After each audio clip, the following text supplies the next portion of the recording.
네, 갈라디아서 말씀 한번 정리해 볼게요. 1장 말씀은 1절에서 5절까지는 이상하다.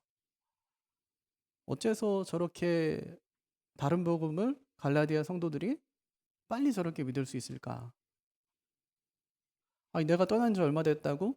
내가 떠나자마자 저렇게 다른 복음을 믿는다는 것인가? 이게 도대체 무슨 일이지? 1절부터 5절. 6절부터 10절은 다른 복음은 없다. 네, 다른 복음은 없어요. 복음은 오직 하나밖에 없다. 다른 복음이라고 말하는 그들의 복음은 복음이 아니다. 복음은 오직 단 하나. 다른 복음을 판별할 수 있는 유일한 복음은 이것밖에 없다. 그게 1절부터 10절, 6절부터 10절.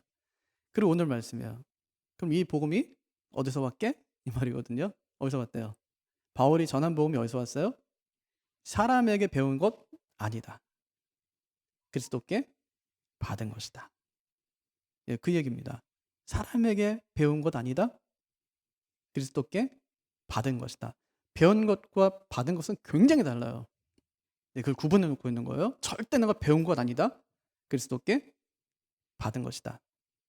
이게 이제 자기가 주장하려고 하는 논제였어요. 그럼 이거 이제 입증해야 되잖아요. 증명. 어떤 식으로 하냐면 자기 간증이에요. 내가 어떻게 받았는지 지금부터 이야기해 줄게. 그러면 사는 얘기가 뭐예요? 내가 회심하기 전, 그다음에 회심할 때, 회심한 이후의 자기의 삶. 차례대로 설명하면서 내가 이건 사람에게 배운 것이 아니라 주님께 받은 것임을 논증하고 있는 것입니다. 참 바울의 글을 보면은 참 체계적이에요. 우리가 보통 이제 설교를 하거나 아니면 강연을 하거나 그럴 때 그러거든요.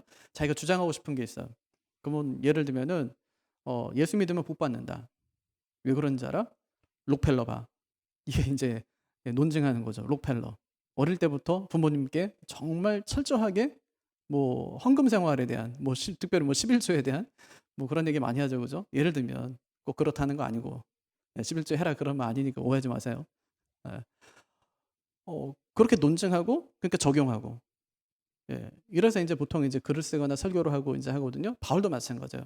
바울도 이제 논제 그 핵심되는 그 메시지를 전해요. 내가 전한 그 복음 누구한테 배운 것 아니다. 그리스도께 받은 것이다. 그걸 어떻게 증명할 수 있냐고? 나를 봐. 나는 원래 예수 믿기 전에는 교회를 핍박하던 자였다. 근데 그런 나에게 주님이 찾아오셨다. 그리고 내 삶이 어떻게 바뀌었냐? 아랍에 3년 갔다 왔다.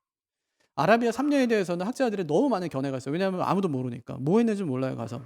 우리가 한 가지 알 수 있는 것은 부활하신 주님과 독대하면서 그의 말씀을 들었을 것이다.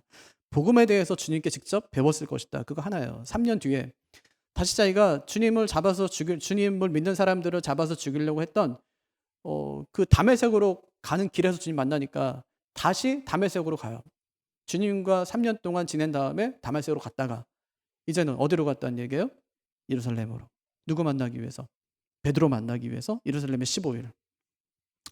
다메섹 그 아라비아 3년 다메섹 갔다가 다시 예루살렘에 15일. 그다음에 수리의 안적으로 내가 갔다. 그렇게 이제 이야기하거든요.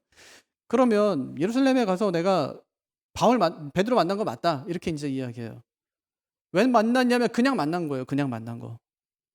뭔가를 배우거나 뭔가를 듣기 위해서 간 것이 아니고 익히기 위해서 간 것이 아니고 자기가 주님께로부터 받은 그것을 확인하기 위해서 간 것이 아니라 베드로 그냥 만나러 갔었어요. 갔다가 누구까지 만나냐면 야고보 그냥 만나고 왔다. 마치 이것은 우리가 카페에서 사람 만나죠. 친구 만났어요. 만난 거예요. 그때 만났다는 말이에요. 그냥 만났어요. 그리고 내가 돌아왔다는 거죠. 그러니까 무슨 얘기하고 싶냐면 그러니까 내가 예수 만나기 전과 예수 만난 때와 예수 만난 후만 보더라도 내가 이 복음을 사람에게서 배운 것이 아니라 왜냐하면 배움의 기간이 너무 짧아요. 15일 동안 뭘 배웁니까 우리가? 그때는 배워서 알 수 있는 것이 아니에요. 단 15일이라는 거예요. 15일 동안 계속 만나니 그것도 아니라는 거예요. 그 걔가 또 야고보도 만났다는 거죠. 그러니까 내가 배운 것이 아니라 이건 철저히 주님께로부터 받은 것이다. 그 이야기를 지금 바울이 힘줘서 이야기하는 것입니다. 이처럼요, 한 사람의 회심은 진짜 놀라운 결과를 일으켜요. 어거스틴이 회심하죠. 개 망나니처럼 살다가 나중에 회심하잖아요. 회심했는데 그가 회심함을 통해서 기독교의 신학 체계가 세워집니다. 루터가 회심하죠? 종교 개혁이 일어나요. 칼빈도 회심합니다. 24살 때. 그가 자신의 회심의 장면을 시편 주석에서 이렇게 얘기했어요. 내가 아주 어렸을 때 아버지는 내게 신부가 되기를 원했다. 하지만 후에 아버지는 생각을 바꾸었다. 왜 바꿨는지 아세요? 내가 법률에 종사하면 명성도 얻고 돈도 벌 수 있겠다고 아버지가 생각한 거래요. 그래서 나에게 법률 공부를 하라고 했어요. 그래서 자기는 아버지의 뜻을 따라 법률 공부를 했대요. 하지만 하나님께서는 그의 섭리를 비밀리에 수행하시면서 나의 가는 길을 바꿔놓으셨다. 하나님께서 갑작스러운 회심을 하게 하심으로 나의 생각을 완전히 고쳐버리셨다. 그래서 나는 참된 경건에 대한 지식을 맛보게 되었고 내 마음은 곧 참된 경건 가운데 발전되기를 원하는 강한 소원으로 불붙게 되었다. 그의 회심으로 장로교가 탄생했어요. 존 웨슬레이의 회심으로 감리교가 탄생하죠. 그러니까 모든 사람이 회심하는 방식은 다르지만 한 가지 공통점이 있는데 회심한 후에는 반드시 하나님을 위해 산다는 것입니다. 그럼 어떻게 회심하셨어요, 여러분? 어떤 아이들은 초등학교 때 회심하기도 해요. 막 1학년 때 이럴 때 막 성경학교 하다가 아이들이 막 기도회 시간에 회심하는 거예요. 회개하고 성령 받고 아이들 막 방언이 터지고. 어떤 분들은 신앙생활을 한 30년쯤 했는데 그 전까지는 아예 경험도 못했던 것들을 30년 뒤에 회심하고 경험하는 분들이 계세요. 그냥 교회를 다녔었는데 나중에 진짜 예수 믿는 사람이 되는 거예요. 심지어는 목회자들조차도 그런 분들이 계신다는 거예요. 회심하지 않은 채 그냥 신학을 공부하고 목회의 일선에 뛰어들었다가 나중에 뒤늦게 회심하는 분들이 계신다는 거예요. 참 이거는 불행한 거죠. 그죠? 자기에게도 불행하고 성도들에게도 불행하고. 어쨌든지 이렇게 회심하는 방식은 모두 다르지만 한 가지 공통점은 회심한 후에는 반드시 하나님을 위해 산다는 것입니다. 루터가요. 1513년 혹은 14년 어느 가을날 비텐베르크 어거스틴 스토번 탑 속에 있는 그 서재에서 하나님을 인격적으로 만난 그 기록을 적어놓은 것이 있어요. 그가 시편 22편을 읽고 있었답니다. 내 하나님이여 내 하나님이여 어찌 나를 버리셨나이까 어찌 나를 멀리하여 돕지 아니하옵시며 내 실망하는 소리를 듣지 아니하시나이까. 이 말씀을 읽으면서 자신의 비참한 모습을 묵상하고 있었어요. 근데 갑자기 이 시편이 자신의 모습을 묘사한 글이 아니라 하나님의 아들이신 예수 그리스도를 묘사한 글이라는 것을 생각하게 되자 이해할 수 없는 놀라움과 경이로움에 사로잡히게 되었답니다. 그리고 그 순간에 그는 이렇게 부르짖었어요. 어째서 하나님의 아들 예수 그리스도가 버림을 당해야 한다는 말인가? 나 자신이 버림을 당하는 것은 얼마든지 있을 수 있는 일이다. 나는 약하고 불순하고 불경건하니 말이다. 하지만 그리스도는 약하지도 불순하지도 불경건하지도 않은데 어째서? 다음 순간 루터는 벼락에 맞은 듯한 놀라움에 사로잡히고 말았습니다. 하나님으로부터 끊어버림을 받을 수밖에 없는 나 루터 대신에 그리스도가 친히 하나님으로부터 끊어버림을 당했다. 죄 없으신 그리스도가 내 대신 죄를 담당하시고 나 대신 죄가 되셨다. 엄청난 거죠.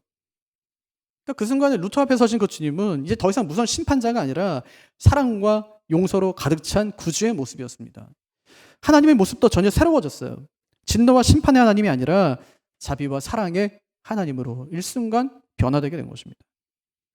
루터가 이렇게 1513년 또는 1514년에 회심을 한 다음에 그 다음에 1515년에 이렇게 고백해요. 나의 신앙은 그리스도의 말씀에 사로잡힌 포로다. 그러면서 이렇게 이야기합니다. 그리스도는 성경의 핵심이다. 그렇게 이야기를 해요. 성경 전체는 비록 겉으로는 달리 보일지 몰라도 그 속뜻을 헤쳐보면 오직 그리스도에 대한 관심을 두고 있다. 그러니까 성경 이야기가 다 그리스도에 관한 이야기라는 것을 깨닫게 된 것이죠. 그리고 루터는 그때부터 기도와 경건의 삶을 계속 살아요. 하나님의 뜻을 이루는 데 자신의 모든 생애를 다 바칩니다. 이렇게 이야기했어요. 나는 하루에 3시간을 기도합니다. 일이 너무 많아 분주할 때는 4시간을 기도합니다. 왜냐하면 더 많은 일을 더 잘하기 위해서는 더 많은 하나님의 은총과 도우심을 구할 필요가 있기 때문입니다. 여러분, 하나님을 만나는 것이 왜 중요할까요? 왜 우리는 회심의 과정을 거쳐야 될까요? 우리나라에서 인구주택 총조사 이런 걸 하거든요. 근데 그걸 이제 10년마다 이제 그걸 할 때 한 10년마다 한 번씩 뭘 하냐면 종교 인구를 조사해요. 2005년에 한 번 했고 2015년에 했어요. 이제 2025년에 한 번 더 하겠죠. 근데 2005년에는 860만이었던 게 2015년도에는 한 960만으로 많아져요. 다 놀랐어요. 우리는 오히려 줄 알았는데 어떻게 이렇게 기독교 인구가 많이 늘어났나 하는 거예요. 성인 인구의 21%가 예수 믿습니다. 굉장히 많은 숫자거든요. 성인 인구의 21%가. 근데 아이들은 어떠냐면 청소년들은 3.8%밖에 되질 않아요. 교회에 아이들이 없는 것은 저출산 때문이다 그렇게 생각했어요. 아들 많이 낳지 않으니까 교회에 아이들이 없는 거다 생각했는데 그게 아니에요. 그게 아니라 청소년 인구의 3.8%만이 교회를 다녀요. 굉장히 심각한 거예요. 왜 그런가? 교회가 재미없어서인가? 아니에요. 왜냐하면 아이들이 예수님을 만난 경험이 없는 거예요. 예수님을 만났더라면 그 아이들이 예배당에 나와서 예배를 할 텐데 예수님 만난 경험이 없으니까 교회를 나오지 않아요. 그럼 왜 예수를 만나지 못했을까? 하나님에 대해 무관심한 부모들 때문입니다. 부모들이 관심이 없어요. 하나님께 예배 드리는데 부모들이 관심이 없어요. 신앙생활을 하는데 부모들이 관심이 없다고요. 내 아이의 신앙에 대해서 부모가 관심이 없습니다. 왜냐하면 내가 관심이 없기 때문에. 네. 결국 이것이 이제 아이들에게 이제 이어지게 됐고 청소년뿐 아니라 그 밑에 내려가면 더 심각한 거예요. 우리 교단에서 나오는 자료들을 보면은 진짜 거의 한 10년 사이에 유초등부 아이들, 주일학교 아이들은 50%가 줄었어요.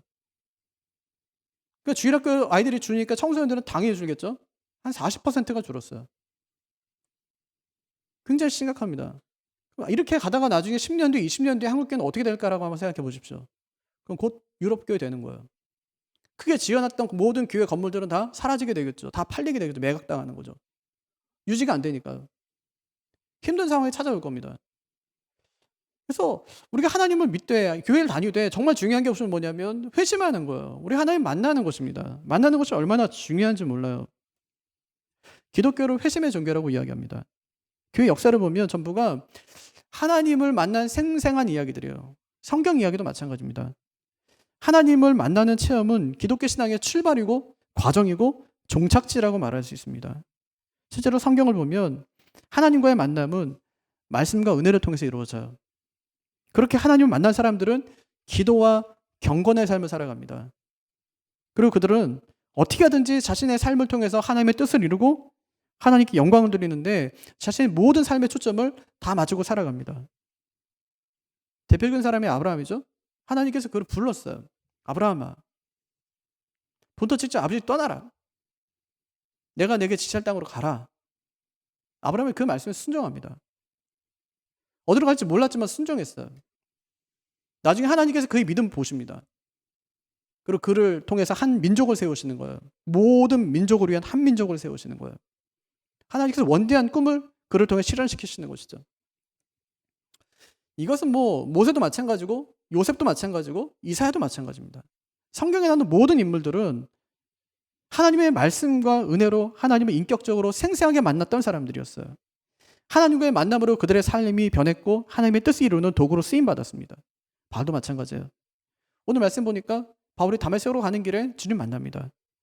주님을 믿는 자들을 잡아 죽이는 일에서 이제는 주님의 복음을 전하다가 참수당해 죽는 순교자로 그가 변화되는 거예요. 그 과정 가운데는 반드시 회심이라는 것이 있었어요. 하나님을 만나는 경험. 하나님의 인격과 내 인격에 만나서 하나님의 인격 앞에 내 인격이 산산조각 나는 그런 경험을 그들이 한 것입니다. 교회와 예수 믿는 자를 핍박하던 그가 먹든지 마시든지 무엇을 하든지 다 하나님의 영광으로 해서 하라는 그 복음 증거자로 그가 변한 것입니다. 이처럼 성경의 역사는 회심의 역사예요. 회심의 역사. 하나님을 만나지 않고 쓰임받는 사람은 단 한 사람도 없습니다. 하나님은 자기 백성들을 만나주셨고 만나주신 사람들마다 하나님께서는 그들에게 사명을 주셨습니다. 제가 목회하면서 참 신기한 게 있어요. 분명히 예수 만났다고 하는데 사명은 받지 못한 사람들이에요. 사명이 뭔지 몰라요. 예수 만났냐고 했으면 만났대요. 사명이 뭔지 몰라요. 그래서 왜 이런 일이 벌어질까 하고 생각해 봤어요. 제가 내린 결론은 묻지 않기 때문이다. 하나님께 묻지 않으니까. 오늘 읽은 에베소서 보면은 에베소에는 바울의 기도 2번 나옵니다. 보통 이제 서신서를 쓰면은 바울이 한 번씩 기도하거든요. 바울의 기도 한 번씩 나와요. 뭐 서신서 길지도 않고 기도다 끝난 책도 아니기 때문에 한 번씩 나오는데 에베소서는 2번 나와요. 1장에 한 번 나오고 3장에 한 번 나옵니다. 오늘 읽은 것이 첫 번째 기도문이에요. 17절 말씀을 보면 지혜와 계시의 영을 주사 하나님을 알게 해달라. 이제 그렇게 기도하죠. 지혜와 계시의 영을 주사 하나님을 알게 해달라. 우리가 하나님께 기도할 때 뭘 달라고 자꾸만 기도해요. 달래요. 달라고 하는 것보다 더 중요한 것이 있다는 거예요. 그것이 뭐냐면 하나님을 아는 거예요. 그 기도가 더 먼저 돼야 되는 기도임을 말씀해 주는 것이죠. 신앙생활을 20년이나 30년 하신 분들 중에 많은 분들이 나는 하나님을 알지 하고 생각하는 분들이 많아요. 그런데 교회만 다녔지 하나님이 누군지를 모르는 분들이 정말 수두룩합니다. 오늘 만약에 어떤 분이 우리에게 하나님이 누굽니까? 하고 물으면 여러분 뭐라고 대답하시겠어요? 하나님? 있어. 아니 누구냐? 있다니까 뭐 그거 알려고 그래. 와봐 교회 와봐. 목사님한테 물어봐. 나한테 묻지 말고.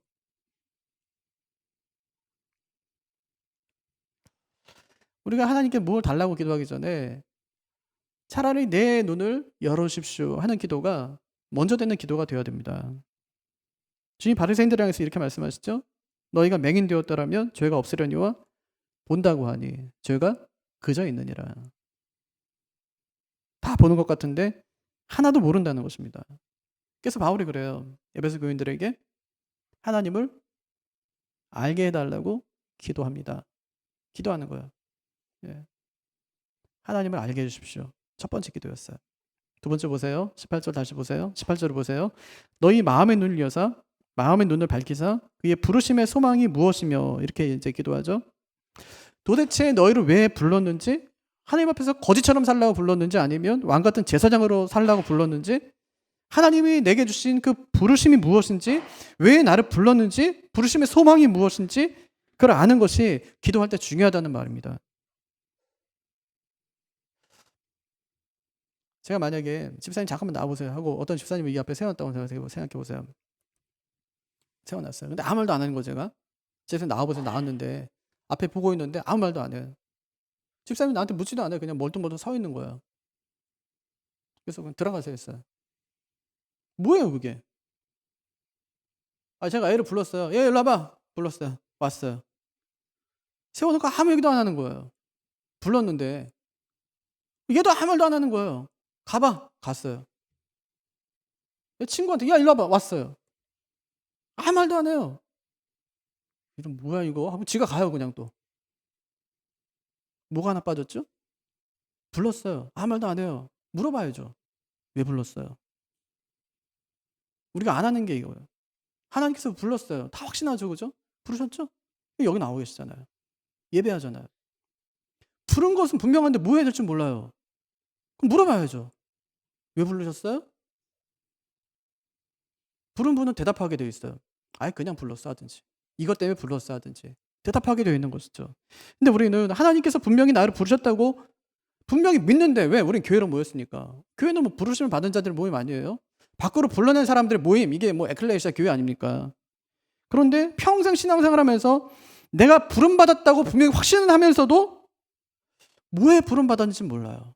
왜 그럴까? 제가 내린 결론은 묻지 않아서요. 묻지 않아서. 그것이 오늘 바울의 간증입니다. 바울이요 다메섹 도상에서 이렇게 물어요. 주여 당신 누구십니까? 주여 당신 누구십니까? 그리고 그 다음 물음이 중요해요. 주여 제가 무엇을 하리이까? 물으니까 대답하거든요. 주여 당신 누구십니까? 난 네가 핍박한 예수다. 주여 무엇을 하리이까? 지금 대답해 주시던가요? 네, 대답해 주세요. 내가 널 택했다는 거예요. 뭐를 위해서요? 임금들과 이방인들과 또 유대인 백성들, 이스라엘 백성들을 위해서 내가 택한 내 그릇이다. 이렇게 하나님께서 그에게 말씀하세요. 이방인의 사역자로 내가 너 불렀다는 거죠. 교회는 영적으로 참 크리스천 실업자들이 너무 많아요. 하나님께서 그를 불렀는데 분명히 불렀는데 도대체 왜 불렀는지 모르고 또 자기도 물어보지도 않아요. 하나님 불렀다면 왜 불렀어요? 하고 물어봐야 될 텐데 안 물어봐. 왜 그럴까? 또 생각해보니까 대답해 줄까 봐. 그것도 겁나는 일이거든. 대답해 주면. 뭐 전도해라 이러면 굉장히 곤란해지니까 안 물어봐요. 그냥 신앙생활 해요. 직분 받고 뭐 해도 20년, 30년 해도 그냥 교회만 다녀요. 그냥 억울하지 않아요? 뭔가 억울하잖아요. 그럼 하나님께서 만약에 말씀해 주시면 직업이 생겨요. 직업. 소명이 생긴다고, 소명. 해야 되는 일이 그제서야 생기는 거예요. 직장과 직업은 또 다르죠, 그죠? 사람이 보통 이제 일생을 살면서 10번 정도의 직장을 갔는데요. 이것도 해보고 저것도 해보는 거예요. 여기도 다녀보고 저기도 다녀보는 거예요. 그런데 직업은 하나예요. 그 직업이 뭐냐? 오늘 바울이 말씀하는 대로 부르심의 소망. 이것이 하나님께서 우리에게 주시는 유일한 직업이에요.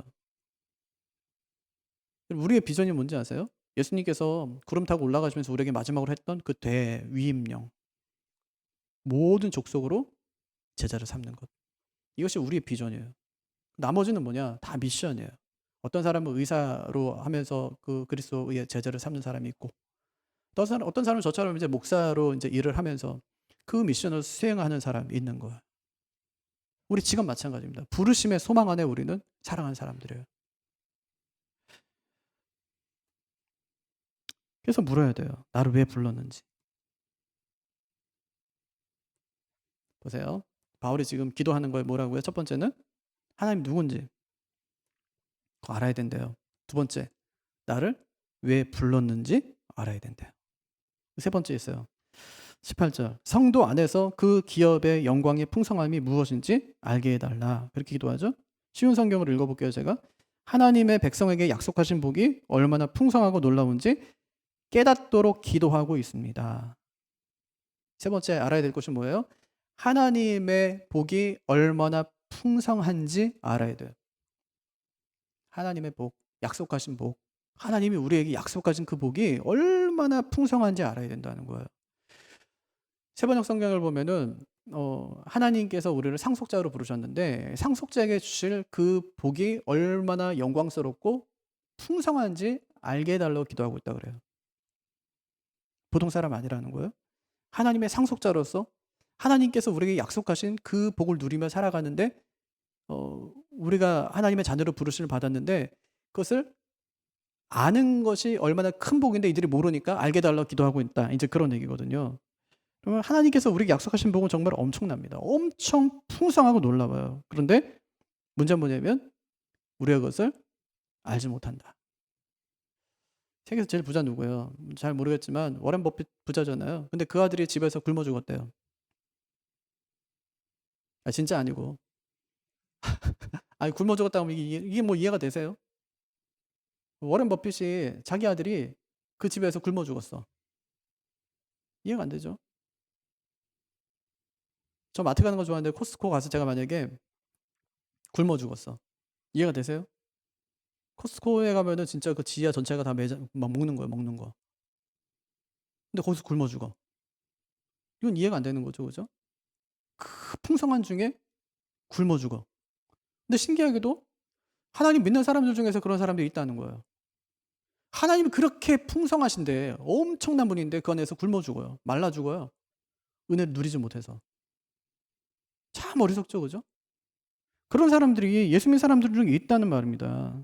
하나님이 약속하신 엄청난 복을 누리지 못하는 거예요. 그리고 자기 인생을 쭉정이처럼 취급하고 불행하게 사는 사람들이 정말 많다는 것입니다. 그래서 바울이 하나님이 약속하신 복이 얼마나 풍성하고 놀라운지 알게 해달라 기도하는 거예요.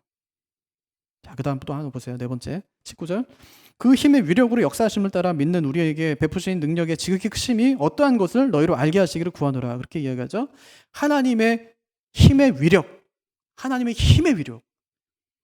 하나님의 힘의 위력은 뭘까요? 팔씨름을 뭐 잘하시는 거예요? 아니면 뭐 펀치를 쳤는데 뭐 오락실 앞에 있는 거 막 그게 막 부러지고 막 그런 거예요? 그 정도의 힘이라는 거예요? 그게 아니라 예수님을 죽은 자 가운데 살리시고 온 세상을 자신의 권능으로 통치하시며 온 세계 가운데 왕노릇 하시는 그 하나님의 강력한 능력을 알게 해달라는 거예요. 하나님이 능력 있는 분이라는 것을 알게 해달라는 얘기죠. 그러니까 우리가 하나님이 이런 분인 줄만 알아도 지금과는 다른 삶을 살 수 있다는 말입니다. 여러분 신앙생활 오래 한 분들 중에 진짜로 하나님이 누군지 모르는 분들이 많다니까요. 하나님 누구냐고 물으면 대답하지 못할 분들이 여기도 있어요. 솔직히 말하면. 그렇죠? 그러니까 하나님 모르는데 어떻게 하나님께 기도하고 응답을 받아낼 수 있겠냐고요. 그래서 바울이 반드시 이 네 가지 사실 붙들고 기도하라. 첫 번째 뭐라고요? 하나님을 알게 해달라. 두 번째, 왜 나를 불렀는지 알게 해달라. 하나님이 약속하신 복이 얼마나 큰지를 알게 해달라. 하나님은 이 모든 것을 이루실 만한 능력 있는 분임을 알게 해달라. 네 가지. 요 네 가지. 그럼 왜 이런 기도 하라고 할까요? 사명이 됐든지 돈이 됐든지 건강이 됐든지 하나님이 이 모든 것을 우리에게 주실 수 있는 능력 있는 분임을 그래야 우리가 믿을 수 있기 때문에 뭐든지 주실 수 있는 분이 하나님이심을 믿을 수 있기 때문에 그래서 우리가 하나님을 알아야 되고 나를 왜 불렀는지 알아야 되고 하나님이 약속하신 복이 얼마나 큰지를 알아야 되고 또 하나 하나님은 이거 모든 것을 다 주실 수 있을 만큼의 능력 있는 분이라는 사실을 알아야 된다. 그렇게 말씀했어요. 어떤 사람은요 하나님 복을 막 주고 싶어도 못 주는 사람이 있어요. 왜 그러냐? 안심이 안 되니까. 복을 주고 싶은데 안심이 안 돼. 부모도 그렇지 않아요? 어떤 자식에게는 막 돈 주고 싶은데 자꾸 망설여지는 자식이 있어요. 이놈한테 돈을 주는 게 좋을까 안 주는 게 좋을까 아까워서가 아니라 진짜 어떻게 해야 될지 몰라서 결정을 못 짓고 있는 거예요. 그럼 근데 이런 생각 해보셨어요? 혹시 하나님이 내게 대해서도 그러고 있진 않으실까? 내게 대해서도. 혹시 하나님이 어떤 일을 하려고 막 하는데 나를 다 보시면서 있잖아요. 얘를 써마로. 이렇게 결정을 내리지 못하고 있다면 그것이 얼마나 불행하냐는 얘기예요. 그래서 저는 우리가 하나님께 뭔가를 달라고 하기 전에 뭘 줘도 정말 괜찮은 그런 사람이 되는 것이 훨씬 더 중요하다고 생각해요. 뭘 줘도 괜찮은 사람이 되는 거예요. 하나님이 고민 하나도 하지 않고 이게 돈이 됐든지 사명이 됐든지 뭐가 됐든지 간에 뭘 줘도 괜찮은 사람이 되는 거예요. 그것이 뭘 달라고 하는 것보다 훨씬 더 중요하다는 말입니다. 그래서 바울이 에베소 교회를 향해서 네 가지 기도하는 거예요. 하나님을 알게 해주십시오. 나를 왜 불렀는지 알게 해주십시오. 하나님이 약속하신 복이 얼마나 큰지를 알게 해주십시오. 하나님이 얼마나 능력 있는 분인 줄 알게 해주십시오. 이거 끝이에요. 이렇게 하면. 이러면 끝나는 거라고요. 왜 이런 기도를 해야 되죠? 그래야 하나님 뭘 주든 걱정스럽지 않은 사람이 될 수 있기 때문이에요. 평생 뭘 달라면 기도한다니까요. 뭐 주시옵소서. 오늘 모셔갖고 그렇게 기도하셨어요? 주시옵소서 이렇게 간절하게 예? 막 영혼을 담아서 뭐 축도할 때도 목사님들이 하잖아요. 막 뭐 능력이 나가는 것처럼 저는 그렇게 안 하는데 예. 거기서 능력 나가는 거 아니거든요. 주시옵소서 한다고 되는 거 아니거든요. 미심이다 한다고 되는 건 아니고 그게. 예. 근데 그렇게 했는데 새벽마다 나와서 했는데 근데 생각해보면 별로 받은 게 없어. 별로. 왜 그럴까 생각해봤어요. 생각하다가 혹시 하나님이 걱정스러워서 못 주는 건 아닐까 하는 생각이 들어요. 제일 주면 그걸로 뭘 할지 걱정이 되는 거예요. 그걸로 뭘 할지. 그게 독이 될지 아니면 복이 될지 하나님도 헷갈리는 거야. 하나님이 분명히 줬는데 또 주고 싶은 그런 성도가 되시기를 바랍니다. 진짜 분명히 줬어요. 그런데 또 주고 싶어. 그런 사람 있죠? 줬는데 또 주고 싶어. 사람도 있어요. 사람 눈에도. 예? 정말 사랑스러워가지고 줘도 안 아까워 그냥. 막 주는 거예요 그냥. 손주가 그렇다면서요. 예? 줘도 안 아깝다면서요. 가끔 부모님 댁에 가면은 아들 왔다고 밥을 수북하게 해주세요. 그럼 하는 말이 먹고 또 먹어 그래요. 이것도 다 못 먹겠는데 먹고 더 먹으래요. 그게 엄마 마음이죠. 부모님 마음. 충분한데 더 먹으라는 거, 더 먹으라고. 하나님도 그러세요. 하나님도 안 주고 싶은 거 아니에요. 우리가 받을 수 있게 서 있지 못해서 하나님이 주고 싶어도 못 주는 겁니다. 그러니까 하나님께 뭘 달라고 기도하기 전에 하나님 제가 하나님이 걱정 없이 주실 수 있는 그런 사람이 될 수 있도록 해주십시오 하고 기도하는 분들이 되시기를 바랍니다. 그렇게 하려면 네 가지 뭐라고요? 하나님을 알게 하시고 또 하나 나를 왜 불렀는지 알고 또 하나 약속하신 복이 얼마나 큰지를 알고 네 번째 하나님이 얼마나 능력 있는 분인지를 아는 거예요. 네. 그러니까 오늘 말씀은 집에 가셔가지고 달달달달 외우세요. 예. 에베소 요거 1장 17절부터 19절 말씀은 한번 매일매일 한번 읽고 한번 묵상해 보세요. 이 이야기 제 이야기 아닙니다. 오늘 바울이 그러잖아요. 갈라디아에서 말씀하는 것처럼 내가 누구에게 들은 것도 아니다. 뭐래요? 내가 그리스도께 받은 것이다. 근데요, 놀라운 것은 바울이 이 네 가지 과정을 다 거친다는 거예요. 하나님이 바울을 하나님의 일에 귀하게 쓰신 것은 바울이 이 네 과정을 다 거쳤다는 것입니다. 보세요. 바울이 먼저 예수님 만나기 전에 어떤 사람이었는지 보세요. 오늘 말씀 보니까 갈라디아 보니까 두 가지죠. 교회를 핍박하고 또 하나는 예전부터 내려오는 이 장로들의 그 전통 있잖아요. 유대인의 전통을 누구보다 다 잘 지켰다. 누구보다 잘 지켰다는 거예요. 영갑자들보다. 자기 동년배들이거든요. 동년배들보다 훨씬 더 잘 지켰다. 그렇게 이야기해요. 예수 믿기 전에 그의 모습이었어요. 근데 그에게 주님이 찾아오시죠. 그자 그가 두 가지 물어요. 주님께. 당신 누구십니까? 두 번째, 내가 무엇을 하리까? 물으니까 대답하시는가요? 물으니까 정확하게 대답하세요. 누구냐고 물으니까 나는 네가 핍박한 예수라고 대답하고 내가 무엇을 하리까 했더니 이방인의 사도로 내가 너를 택했다. 주님께서 그렇게 말씀해 주시는 거예요. 이처럼 바울이요. 주님 만난 다음에 두 가지 알아내요. 첫 번째 두 가지. 하나님이 누구신지 알고 네가 핍박하는 예수라니까 정확하게 알았잖아요.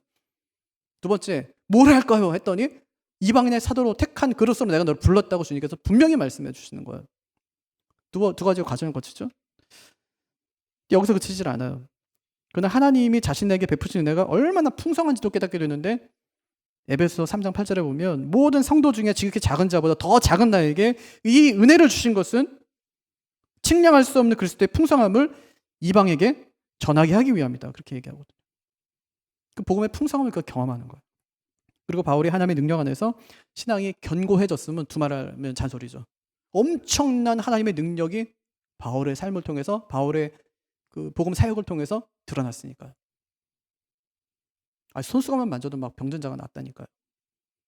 하나님의 능력이 그에서 막 쏟아져 나오는 거예요.